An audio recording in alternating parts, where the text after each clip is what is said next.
Oui, alors à chaque fois qu'il y a eu des initiations psychédéliques de masse, que ce soit au sein des religions, au sein des traditions spirituelles, les femmes ont toujours été relativement exclues et ont toujours été confinées à des rôles de préparation et de cueillette. Et pour ainsi dire, ce sont les femmes, en tout cas,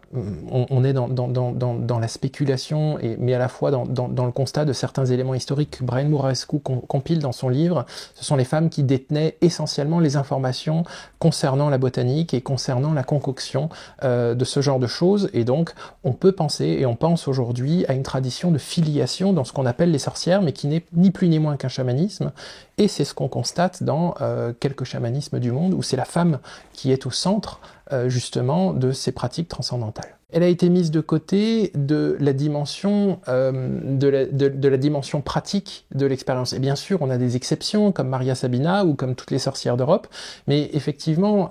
dans la narration chrétienne et plus particulièrement catholique, et de la place de la femme dans le bouquin sur lequel le catholicisme repose, si tu veux exclure les femmes et les diaboliser à travers des pratiques avec les plantes auxquelles on a prêté beaucoup de méfaits, mais qui n'étaient en fait que des pratiques de guérison, et d'accès à des états de conscience modifiés, le fait de placer ça et de plaquer ça sur la femme servait beaucoup le projet religieux.